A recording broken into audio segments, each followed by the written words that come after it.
New now on News Talk 105.9 WMAL. O'Connor and Company.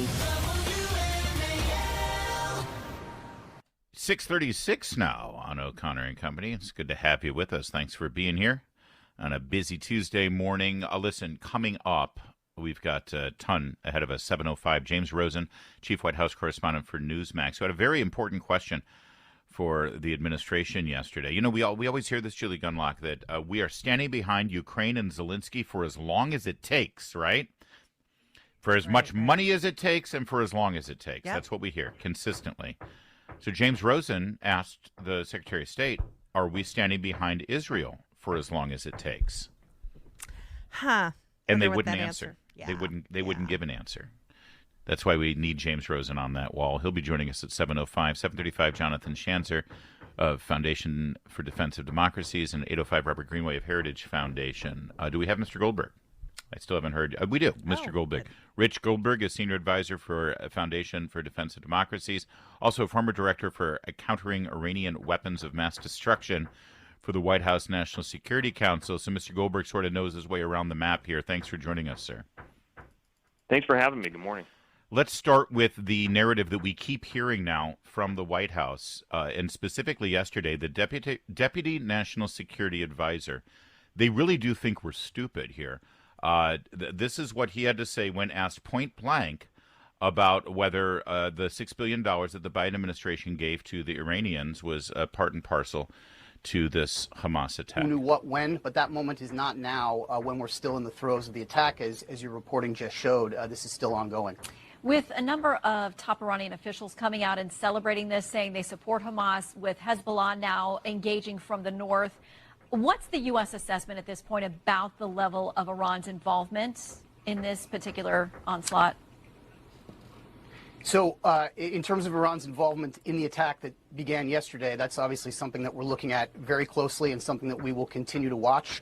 It is too soon to draw any definitive conclusions, but Iran has been a longtime supporter of Hamas. Yeah, that's on Sunday, by the way. But Mr. Goldberg, John Feiner is their Deputy National Security Advisor, went on to say that not a single dollar of the $6 billion this country gave to Iran went to the Hamas terror attacks. How big a lie is that?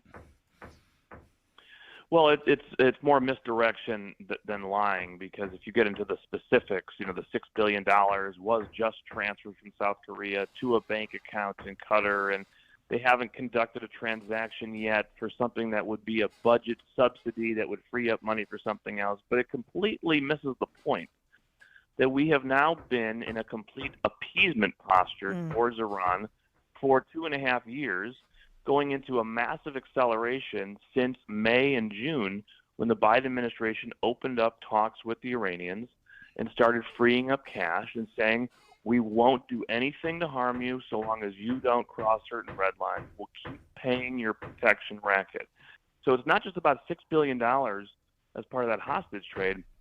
People don't even realize we released $10 billion out of Iraq in June and July. That money went already to a bank account in Oman for the Iranians to use.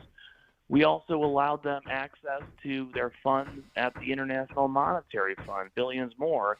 And most importantly, if you've been watching the oil market and trade with China, we've been allowing Iran to export over 1 million to 2 million barrels per day of oil to China without enforcing any sanctions.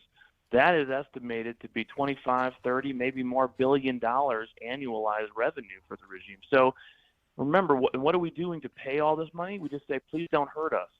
Don't attack U.S. forces. Don't cross 90% uranium enrichment, the weapons-grade uranium enrichment threshold. And then, you know, we'll just be good. We'll just be in a little kumbaya. We'll just keep paying your racket. So the Iranians perceive all of that, and they say, okay, well, the Americans are off the board. They're paying us an extortion racket. They're afraid. They're in an appeasement posture. We can now take all of our resources.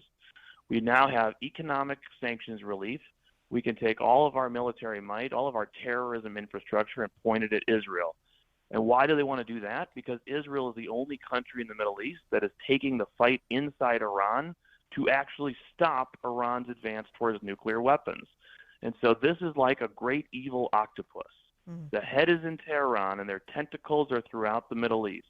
And what they are trying to do is encircle Israel, what they call a ring of fire, using Hezbollah in the north, Hamas in the south, Islamic Jihad throughout the area, and launch just horrific attacks like what we just saw.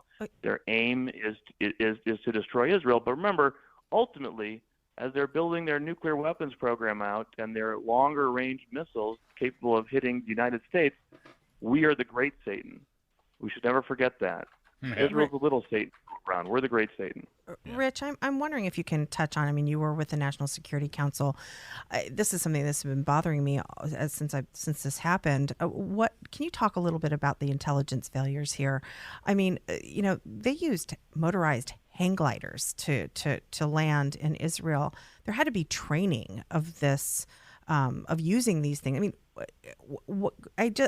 why didn't we know about this? Why? It seems everyone was shocked. It is shocking, and it's going to be obviously one of the most important questions. We don't know this. They don't want to demonstrate this publicly, but we'd have to believe the Israeli intelligence system is ripping itself apart internally, looking back. What was missed? How did we miss this? Is there other intelligence out there? And U.S. intelligence as well. And U.S. intelligence. And by the way, when they come out and say, well, we don't have definitive proof that the Iranians were behind this. First of all, take a look at the attack. Of course the Iranians were behind this. And secondly, well, if everyone missed the fact that there was going to be attack, odds are you missed the fact that Iran was involved in the attack you missed to begin with. Yeah. So the idea there's a lack of intelligence here goes to the fact that, your point, there was an intelligence failure that didn't detect any of this. Is this a moment where, listen, I have so much criticism for this administration and their national security apparatus, from Jake Sullivan to Anthony Blinken to Joe Biden, if he's even calling the shots here. They immediately reversed the Trump administration's policy and started funding Hamas in Gaza. Trump wisely said, no, they're not going to get a penny of ours because they use it for terror attacks. Of course, their policy with Iran has been a disaster. Can they reverse course? Listen, I oppose this administration, but I want them to do the right thing, Mr. Goldberg. Can they do that at this point, or are they too all in on this? The fact that there was a spy ring uncovered connected to this administration that was orchestrated by the foreign ministry in Iran, it seems like they're just in too deep. The sad part is that they cannot connect the dots. They refuse to connect the dots. They are ideologically, almost religiously wed to this appeasement posture with Iran itself.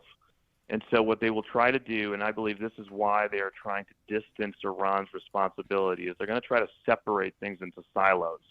We're going to try to keep this deal with Iran going. We're going to keep paying the sanctions relief to keep them from crossing the nuclear threshold because, God forbid we actually deter Iran. We actually show strength as a nation. We have to be weak in this. But we will compartmentalize Israel's war on the tentacles. Hamas for sure, and then if Hezbollah enters the war in coming days, then Hezbollah as well. And so things like the $100,000 that went into a university in Gaza just a couple weeks ago, as the Washington Free Beacon just reported yesterday, I think that kind of assistance going into Gaza that subsidizes Hamas, that's probably on the table for Haxing. I hope it's all suspended very quickly. Things like going to Turkey and Qatar, who are major sponsors of Hamas, to say you got to close your Hamas offices, expel your officials, cut off all financial connections that are supporting Hamas in Gaza. I hope that's on the table as well. I would, of course, say absolutely immediately refreeze all the money we've made available, the $6 billion, the $10 billion before that. Right. Of course, oil sanctions. Thank you. We keep hearing, Iran doesn't even have that money yet. It's just sitting in account. Okay, then bring it back. Pull it back. It's right? in their bank accounts. Larry, it's in their bank accounts. They have it. It's in their name. Yeah. It happens to be sitting in Qatar or in Doha, or in Oman, but it's in their bank accounts in those countries. And they've already said they can use it for budget support in all kinds of ways. We got to reclamp down that money. We got to leave it there. Rich Goldberg, thank you for joining us from Foundation for Defense of Democracies. Appreciate it very much. It is 6:45. WMAL traffic and weather every 10 minutes. First on the 5s with Jamie Whitten in the Hadid Carpet Cleaning and Traffic Center. Traffic is brought to you by Jiffy Lube.